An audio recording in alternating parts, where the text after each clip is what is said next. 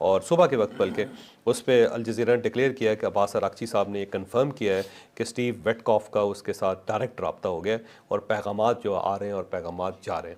تو اس کا مطلب یہ ہوا کہ یہ ڈائریکٹ رابطہ جو ہے سٹارٹ ہو گیا دونوں کے درمیان. یہ پہلے بھی مذاکرات ان دونوں کے درمیان ہوتے ہیں اور ان دونوں کی باڈی لینگویج بڑی زبردست ہے, ایک دوسرے کے ساتھ بڑے کمفرٹیبل ہیں یہ. اچھا. اور یہ تو بعد میں جب دوسرے لوگ انوالو ہوئے اور اس کی وجہ سے پھر یہ کام خراب ہو گیا تھا, ورنہ یہ معاہدے پہ پہنچنے والے تھے.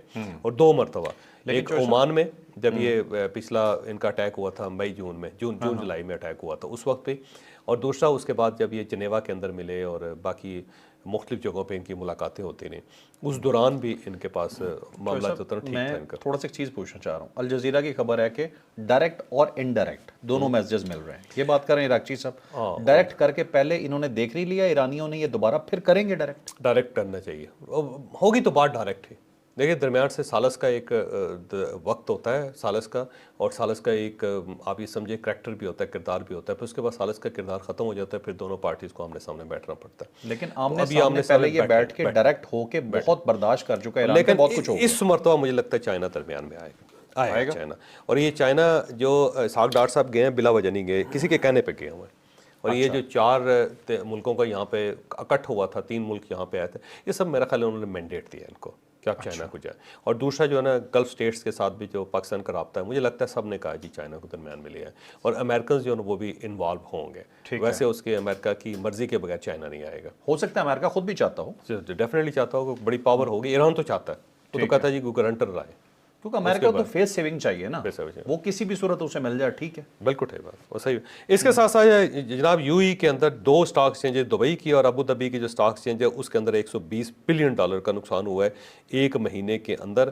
یہ کسی بھی اسٹاک ایکسچینج کے اندر ایک مہینے کے اندر سب سے زیادہ نقصان ہونے والا نقصان ہے, سب سے زیادہ اب تک کی جو ہسٹری کے اندر. $120 بلین بہت رقم ہوتی ہے.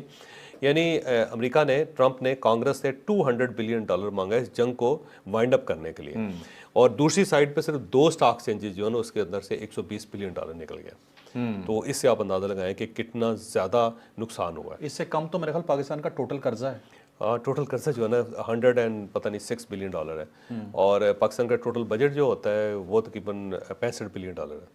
تو اس سے زیادہ جو ہے اس سے ڈبل جو ہے وہ یو اے کے اندر اور ابو دھابی کے اندر جو ہے نا, یعنی یو اے کے ٹوٹل 2 اسٹاک ایکسچینجز دبئی اور ابو دھابی کے اندر ڈوب گیا لوگوں کا.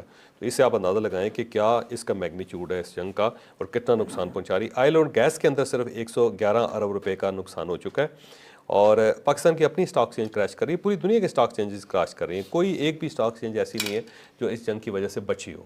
یہ حالات ہو گئے ہیں. تو میرا خیال ہے اس کا رکنا بڑا ضروری ہے, ورنہ یہ پوری دنیا کی اکانومی کو کھا جائے گی, یہ تباہ کر دے گی, برباد کر کے رکھ دے گی. آپ یہ سمجھیں دنیا کے آخری کونے کے اندر ایک چھوٹا سا جزیرہ بھی, اور وہاں پہ اگر 400 بندہ بھی رہے نا, اس تک بھی افیکٹ جائے گا اس کا جنگ, کہ بچ نہیں سکیں گے. بالکل صحیح, بالکل صحیح. اس کے ساتھ ساتھ یہ اسحاق ڈار صاحب چائنا گئے ہوئے تھے جی, انہوں نے کل رات واپس آ جانا تھا, لیکن ان کے صاحبزادے نے ٹویٹ کی ہے, انہوں نے کہا جی کہ وہاں پہ جو ان کے ہم منصب ہیں, کاؤنٹر پارٹ جو ان کے وزیر خارجہ چائنا کے, انہوں نے کہا ہے کہ نہیں آپ یہاں سے علاج کروا کے جائیں کیونکہ مسلسل سفر کر رہے ہیں اور آپ کا فریکچر ہوا ہوا ہے. اور انہوں نے پھر وہاں پہ اپنے ڈاکٹرز دیے, چائنیز ڈاکٹر بڑے زبردست ہیں اس معاملے میں. تو وہاں پہ اسحاق ڈار صاحب کا علاج بھی ہو رہا ہے. دوسرا جو خوشخبری یہ ہے کہ وہاں پہ افغانستان اور پاکستان کے درمیان ڈائلاگ بھی سٹارٹ ہو گئے اور چائنیز نے سٹارٹ کروائے. تو یہ بڑی اچھی بات ہے. اگر یہ معاملہ یہاں پہ سیٹل ہو جاتا ہے تو یہ جو 1 اپریل ہے یہ بہت خوشخبریاں لے کے آئے گا پاکستان کے لیے بھی اور باقی دنیا کے لیے بھی. ڈار صاحب جب مل رہے تھے نا ان کے, ہاں وہ رائٹ سائڈ پہ ان کا جو ان کے فارن منسٹر ہیں نا وینگی سے, تو وہ اشارہ کر کے باقاعدہ انہوں نے پوچھا کیا ہوا ہے, تو انہوں نے بتایا نہیں کچھ نہیں, تو وہ باقاعدہ نہیں ایسے نہیں, وہ پوری فوٹیج دیکھ کے ہی پتہ چل جاتا ہے کہ اس کے اندر واقعی وہ, اور وہ لیفٹ سائڈ سے انہوں نے ان کے ساتھ گلا ملا, آپ نے دیکھا ہوگا رائٹ سائڈ پہ, کیونکہ ان کا ہیئر لائن فریکچر ہے. لیکن یہ کہ ڈار صاحب کی چوائس آف تعریف ہم نے کل بھی کی تھی, آج بھی بنتی ہے, بڑی تکلیف میں کام بنتی, اس میں کوئی شک نہیں ہے. گو لوگوں کو پسند نہیں آ رہا, لوگ مجھے بھی کہہ رہے ہیں کہ جی آپ ان کے درباری بن گئے. بھائی ایک بندے نے کام کیے یار, خدا معافی کرنی چاہیے. مجھے ایک بات سمجھ نہیں آتی, یہ پتہ کون کہتے ہیں درباری, ٹھیک ہے, یہ وہ بدبودار لوگ ہیں, ٹھیک ہے, جو ملک سے اکثر یا تو باہر بیٹھے ہوئے ہیں, جو یوٹیوبرز ہیں اسپیشلی, صبح یار شروع کر دیا. ایک ایماندارانہ بات ہے چوائس صاحب, جہاز کی بات ہوئی, ہم نے مخالفت کی سب سے پہلے کھڑے ہو کے. کوئی بات آتی ہے جو حکومت ٹھیک نہیں کرتی, ہم یہاں بیٹھ کے اسے تنقید کا نشانہ بناتے ہیں, سب کرتے ہیں جو بنتا ہے. اب کسی کی تعریف بنتی ہے تو کیوں نہ کریں, ٹھیک ہے. اب صرف اس لیے کہ پی ٹی آئی کے لوگ ناراض ہو جائیں گے اس لیے قوم کی تعریف نہ کریں. پنجاب زیادہ نا، تو پنجاب کا کمال یہ ہے کہ وہ تعریف کرنے کے لیے بندے کے مرنے کا انتظار کرتا ہے. بندہ فوت ہوگا تو پھر تعریف کریں گے، کہیں گے یار بہشتی جو ہے نا بڑا اچھا. ٹھیک ہے. نہیں اس کے علاوہ بھی چوائس صاحب ایک زندہ آدمی مجھے دیکھیں، مجھے پی ٹی آئی سے کیا اعتراض ہے. پی ٹی آئی کے کچھ بڑے جینون ورکرز ہیں، بڑے جینون قسم کے لوگ ہیں جو کہتے ہیں کہ نہیں ہم سب اکٹھے ہیں، ہمارے اختلاف ضرور ہے لیکن اور کوئی مسئلہ نہیں. لیکن کچھ لوگ ایسے بھی ہیں درمیان میں جو کہتے ہیں کہ پی ٹی آئی کے علاوہ سب کو گالی دو.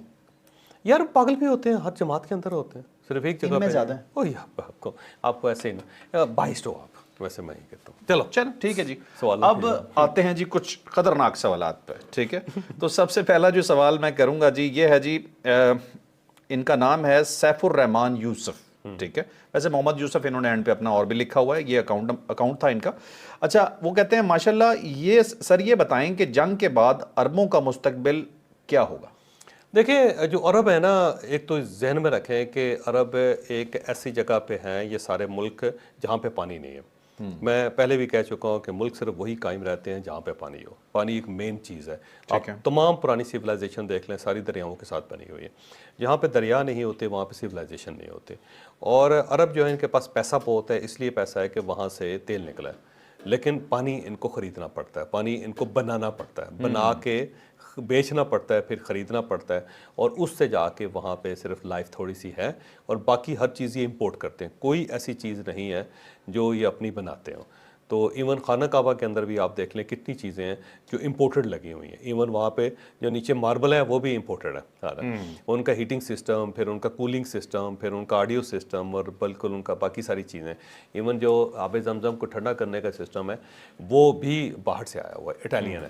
تو یہ چیزیں ثابت کرتی ہیں کہ سویلائزیشن جو ہوتی ہے جہاں پہ پانی نہیں ہوتی وہاں پہ کمزور ہوتی ہے. اور اس چیز کو عرب بھی انڈرسٹینڈ کرتے ہیں. اسی لیے عربوں نے اپنا جو سیکنڈ سٹیزن شپ ہے، جو اپنی انویسٹمنٹ ہے، وہ باہر رکھی ہوئی ہے. وہ کسی نہ کسی یورپین کنٹری کے اندر ہوگی، کسی سٹیبل سوسائٹی کے اندر ہوگی.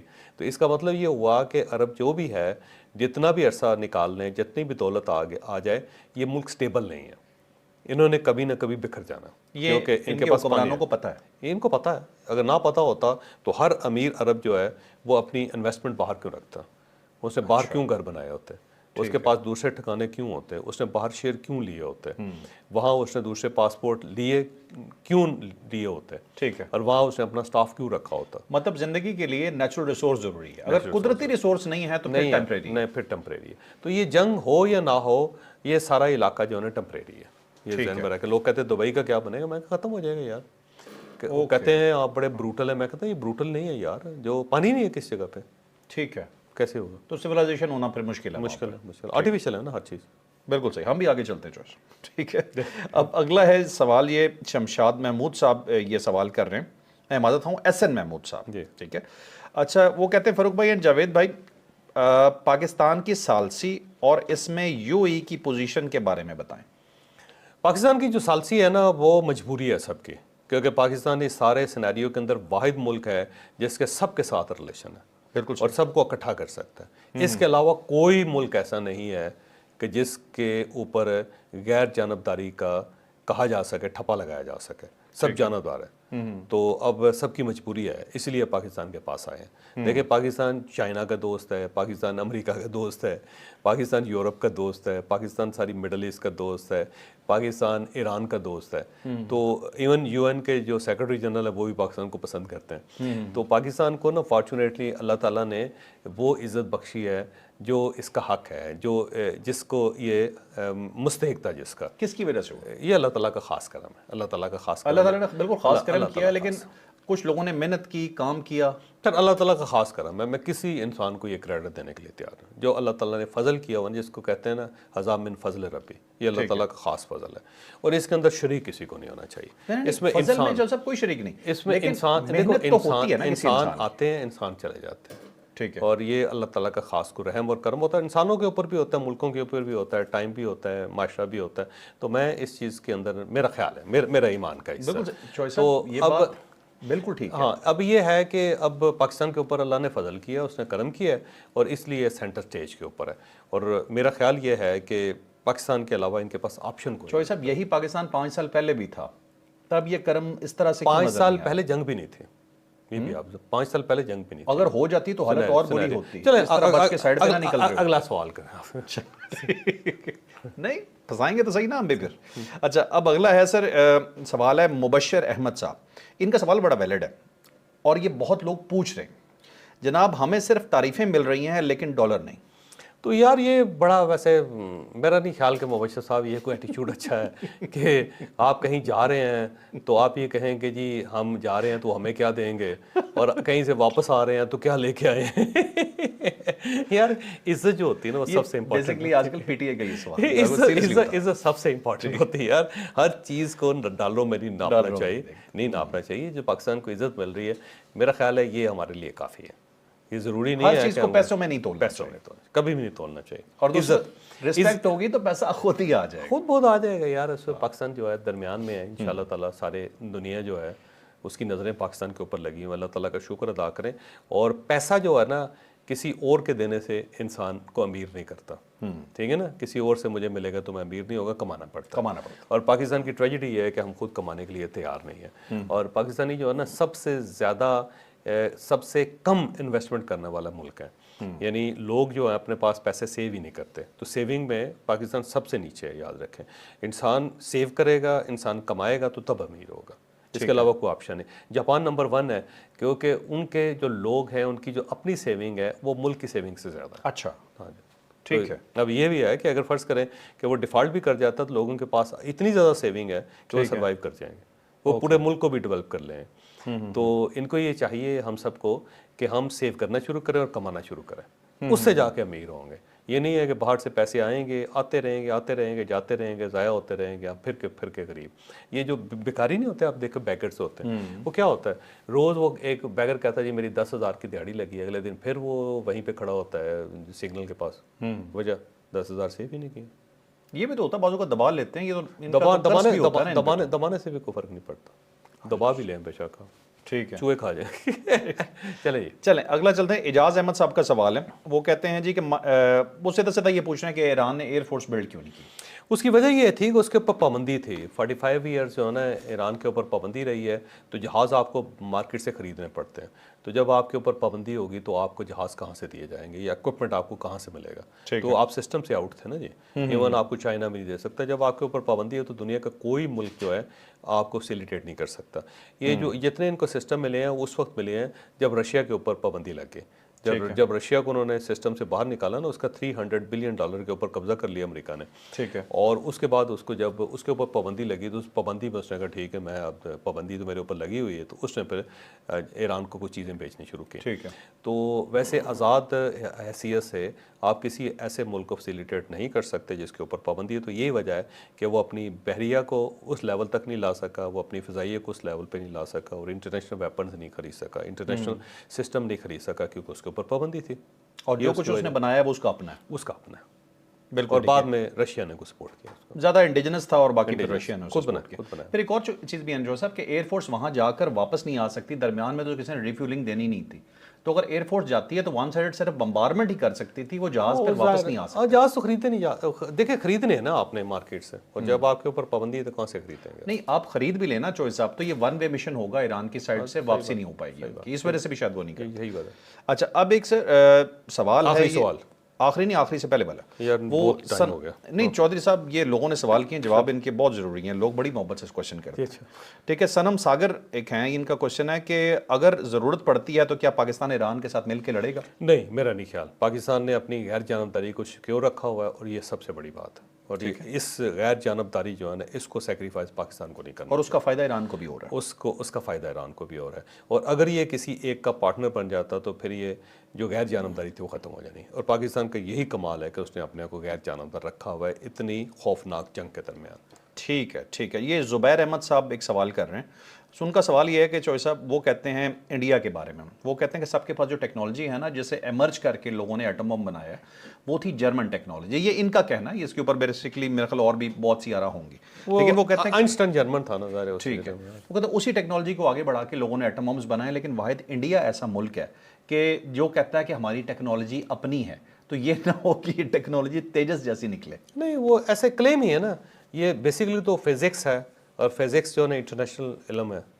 تو کیمسٹری ہے, انٹرنیشنل علم ہے, اور اس کے علاوہ فزیالوجی, اس کے علاوہ بایولوجی, ہر چیز انٹرنیشنل علم ہے نا. علم کے اوپر کوئی سرحد نہیں ہوتی ہے اس کی, اور کوئی اس کی نیشنلٹی نہیں ہوتی, سب کے لیے کامن ہوتا ہے. تو نالج تھا, اس نالج کے ذریعے سب ملکوں نے اپنی اپنی ایفرٹ کر کے ڈیولپ کیا ہے. پاکستان نے بھی تو خود ہی ڈیولپ کیا ہے نا جی, کسی نے دیا تو نہیں ان کو کہ یہ ایٹم بم لے جائیں اور ان کے کہنے کا مقصد ہے کہ بیسک شاید جرمن سے لیا سب نے پوری دنیا. آئنسٹائن جرمن تھا نا جی, لیکن انڈیا کہتا ہے, وہ کہتا ہے ہمارا اپنا.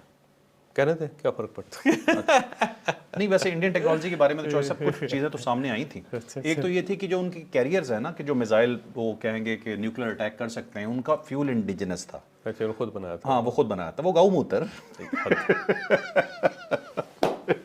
لیں جی اجازت ہے, اللہ حافظ. آخری بات ہے, پاکستان جو ایٹم بم ہے نا, پھٹنے کے بعد گوبر نکلنا ہے اندر سے. تو لائک شیئر سبسکرائب. زندہ باد. پاکستان زندہ باد.